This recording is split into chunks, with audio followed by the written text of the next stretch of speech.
Two are better off than one because together they can work more effectively. If one of them falls down, the other can help him up.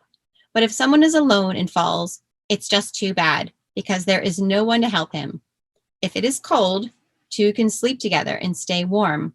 But how can you keep warm by yourself? Two people can resist an attack that would defeat one person alone. A rope made of 3 cords is hard to break.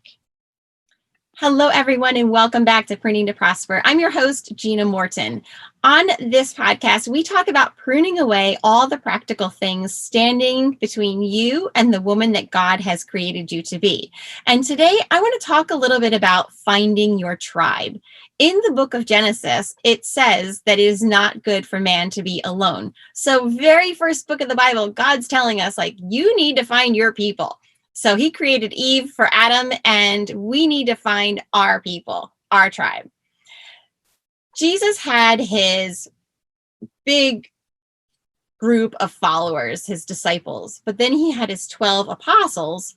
And then within the 12 apostles, he had his core group of James, Peter, and John, and they were his inner circle.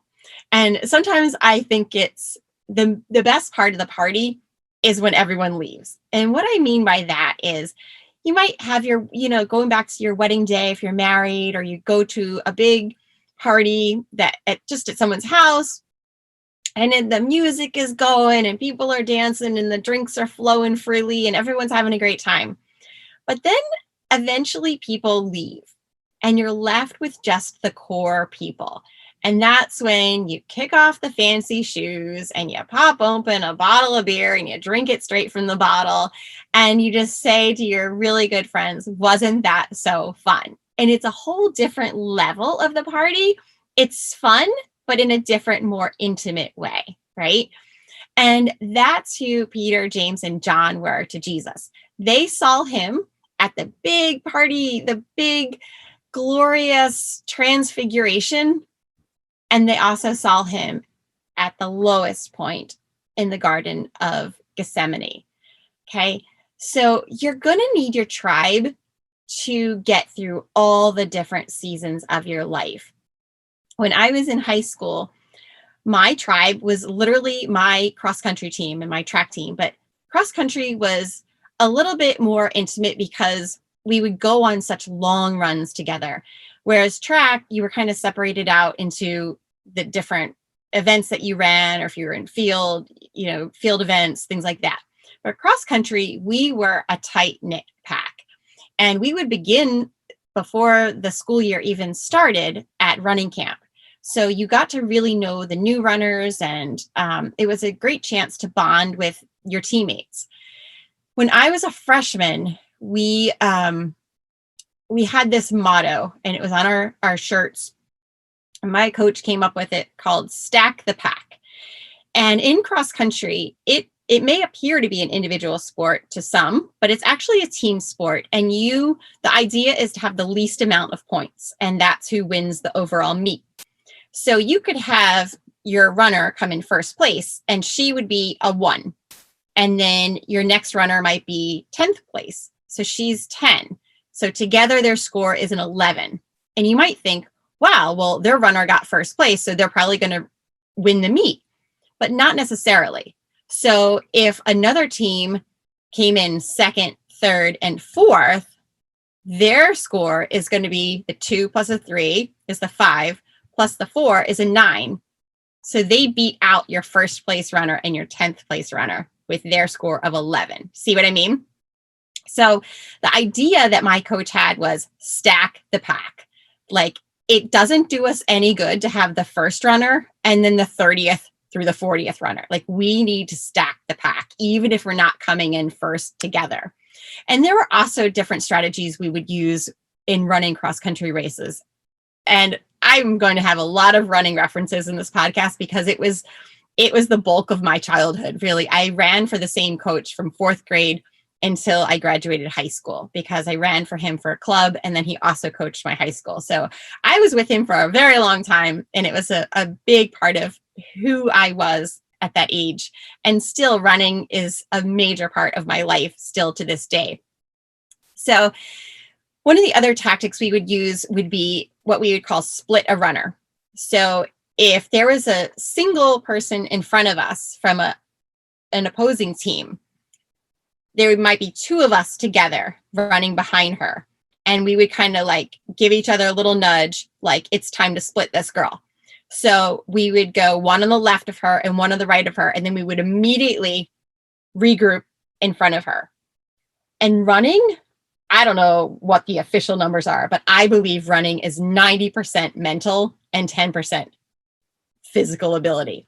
And the idea between splitting that runner was to really like just divide and conquer. We are going to mess with her mindset, and we are going to regroup right in front of her so she can see the back of our shirts and the name of our school on the back there. And just mentally, it kind of just takes people aback, right? So that was one of our strategies. And when I was a freshman, that strategy proved to work very well because the varsity cross-country team went on to win states that year for my high school. And I believe it was the first state championship in our school's history as well. So it was a great year, and the stack the pack worked. And that was my tribe back then, my closest friends. And it worked for all of us to hit one common goal, which was to win states. Your tribe is probably going to change throughout your life, okay? I rarely, if ever, see those high school friends. Maybe here and there on Facebook. I cheered for one at a local half marathon one time, but really I don't see those girls in my day-to-day life. And when I became a new mother, I didn't know anyone in this city where we live now. And in fact, I can trace almost all my current friends back to meeting this one man at a political meeting. And I had my son, Charlie, in my arms, and he was only about 3 months old, I think. And we had to go around the meeting and introduce ourselves and just kind of give a little bio. And I stood up and I said, my name is Gina. I'm a new mom. I'm a stay-at-home mom, and, just looking to get involved in the community.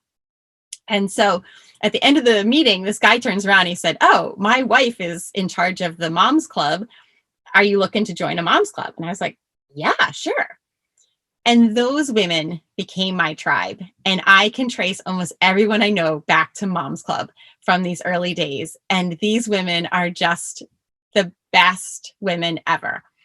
And one thing in hindsight that I will caution to young moms, if you're listening, is I was so frugal, and this is different money topic that I would get into in another time, but I was always saving for the unknown because my husband was building his business. We never knew what the income was going to be, and I was so hesitant to spend anything.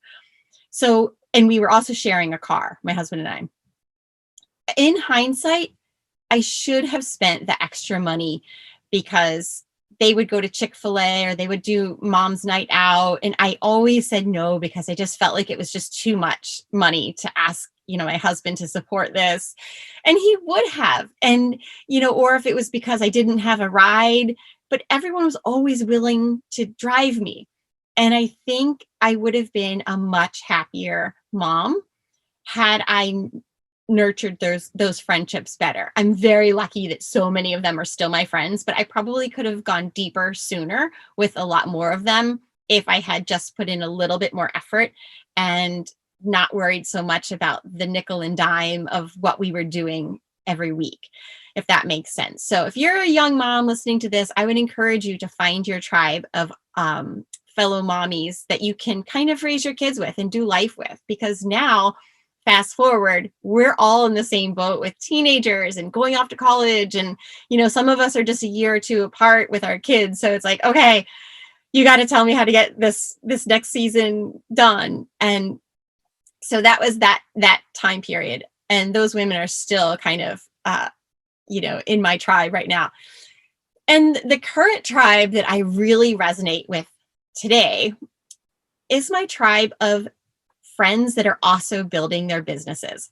So if you've tuned into Pruning to Prosper because you are ready to break away from your corporate job, or maybe you're going from corporate to stay-at-home mom, or you're just making some sort of a pivot or a change, or you're ready to take it to the next level, you're going to need another tribe.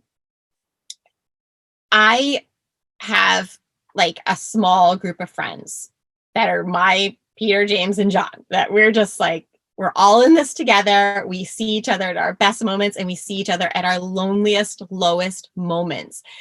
And we are all figuring out this path to running a successful business together. And what one person is strong in, another might not be quite so strong. So we help each other. You know, I did the YouTube thing for 3 years. So I tell my one friend, like, don't waste any time learning about YouTube. I can teach you in like 5 minutes. And now I'm doing the podcast. So I say the same thing to them. Don't spend any money on podcasting courses. I can teach you. And then we have another friend that's good at Canva, and she gives us tips and tricks on that. But mostly you're going to need your tribe, because what you're doing might not be popular. It might not be understood by even your spouse. And you're going to feel very lonely. And on those days when you are just not getting the business that you're looking for, and you're wondering, is any of this worth it? I'm working so hard and I'm just not seeing the fruits of my labor. You're going to need a tribe that is with you. Like we text each other constantly. We have masterminds once a week where we figure things out, or sometimes we just go get coffee and we work quietly next to one another on our computers. And then now that I'm getting to this podcasting, I'm meeting other podcasters, and I'm going to do a few interviews where we're going to swap. They come on my show, I go on their shows. So like we will all rise together. You've heard that phrase, faster and farther together. And that's what we're all trying to do. So maybe you're hearing this and you're like, I don't have a tribe. Where do I find my tribe? So what I want you to do is think about where you are and what interests you. And there is a tribe out there for everyone. I guarantee it. Now, it will probably mean that you have to get a little bit vulnerable. A few years ago, oh gosh, I don't even know how many years ago now, I ran a prayer group in my house, and I just sent an email asking people if they wanted to grow in their faith. And I sent it to 10 people and I got 9 yeses. And I was like, great, because I'd rather have one person that really wanted to be there than 100 people that were kind of like, whatever. But it was a lot of those same women from Mom's Club that we were just at a different season and we were ready to grow in our faith and the challenges of parenting, like they say, bigger kids, bigger problems. So we were all like, oh my gosh, how do we navigate this next season? Let's do it together and let's strengthen our faith while we're at it. And I happened to mention in one of those meetings that I didn't have a best friend. I loved my best friend from college, but she's an hour and a half, 2 hours away from me, and I haven't seen her in 13 years face to face. So I needed a friend. I needed a best friend local. And I happened to mention this in prayer group one night that I didn't have a best friend. Well, the next day I wake up to an email from Lori, who you guys have probably figured out is one of my nearest and dearest. And Lori sent me an email that just said, I'll be your best friend. And I thought, oh my gosh.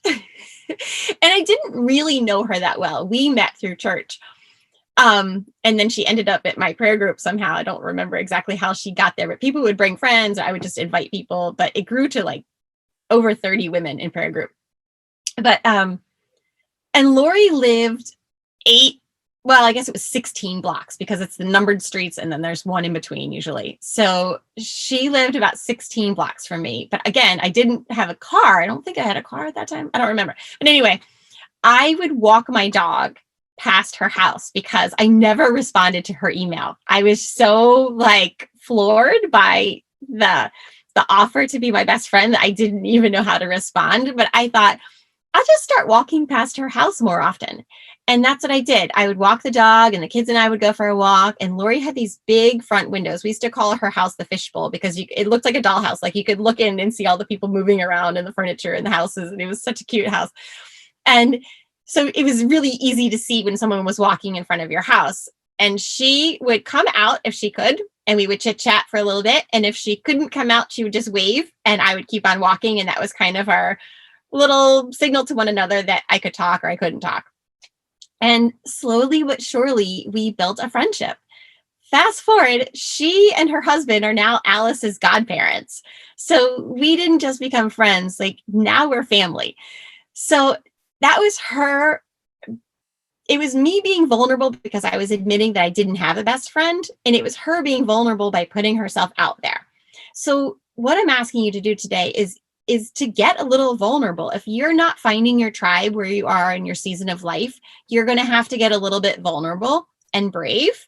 But I know because you're listening to this podcast that that's who you are. You're a brave girl and you're going to do this. And just getting through that little bit of scariness is going to be so fruitful on the other side. So we became friends because of a prayer group that I ran out of my home. But there was another time after I was diagnosed with rheumatoid arthritis, and I just had Josie, who's now almost 9 years old. And I had run a half marathon in October of 2012. And I thought it was my last half marathon. So I really pushed myself to train. And I was going for my best time. And I thought, I'm going to go out on a bang. I'm not going to, this. So I trained really hard. And after the race, the following weeks, my feet were hurting. And I was just kind of like, okay, I trained really hard. And I kept chalking it up to running. And then I got pregnant with Josie.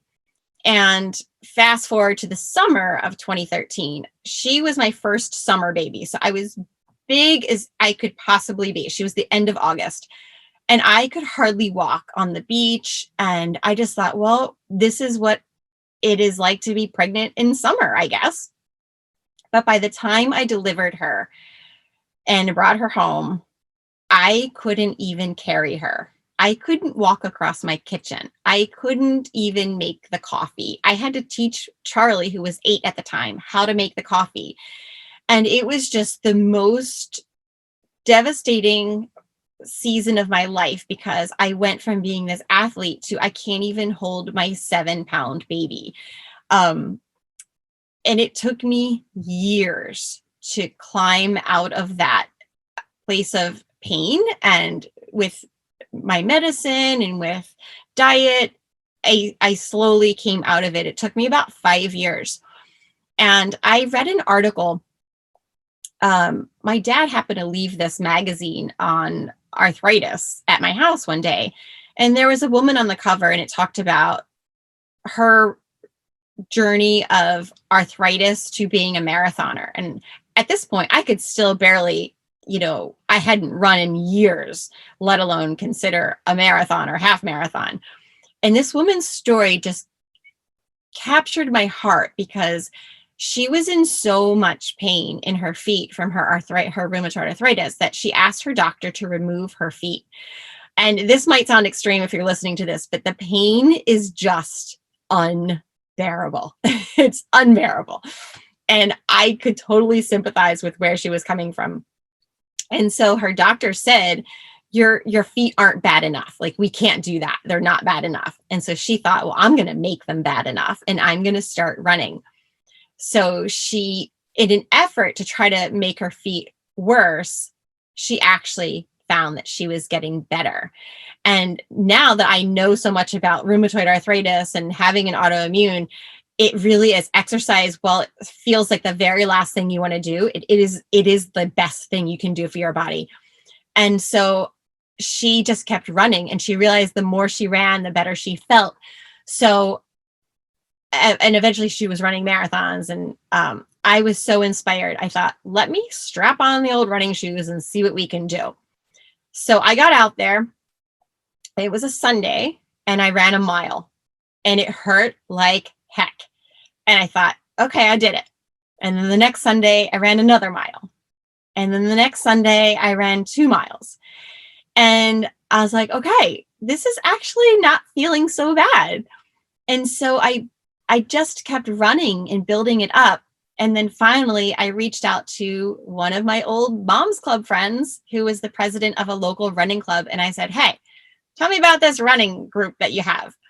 So I joined her running group, and they became a tribe. and just the nicest, most diverse group of friends I have. And I'll tell you, we laugh and we get up, at the crack of dawn.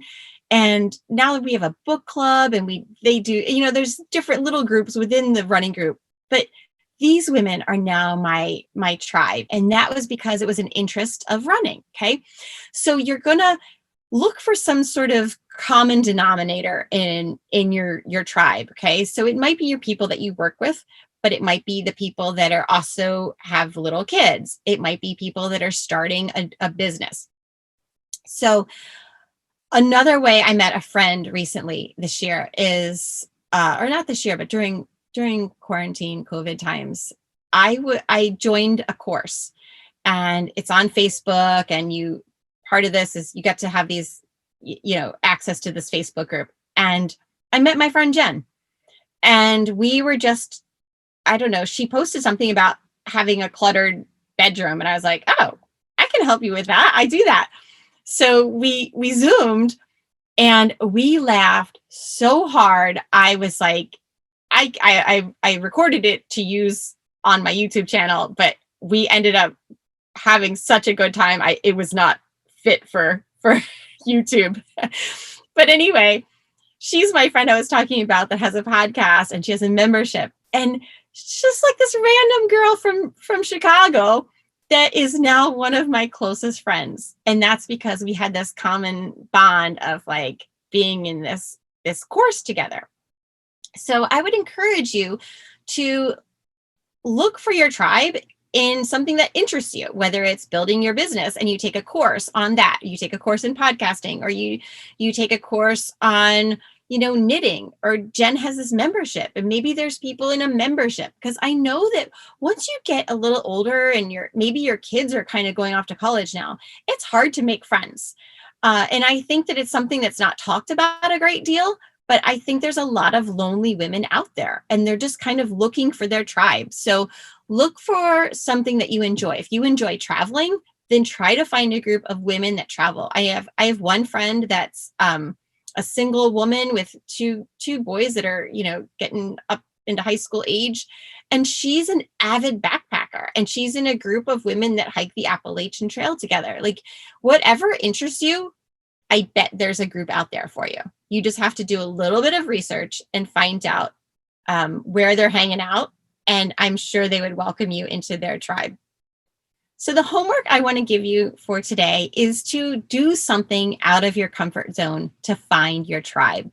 Send an email, join a group, sign up for a course, go to that art gallery opening, go do a book club somewhere. But whatever you're interested in, I guarantee you can find your tribe. And if you don't have a tribe anywhere, come join our Facebook group. There is a Pruning to Prosper Facebook group, and I also run courses, and you're going to meet wonderful Catholic women on their journey of deepening their faith, and you are always welcome there. So if this episode has touched you in any way, I want you to just think for a minute, and that woman that's coming to your mind right now, she's the one that needs to hear it. So follow that breadcrumb from the Holy Spirit and share this episode with her. Have a wonderful week, ladies, and I will see you next Wednesday. Take care.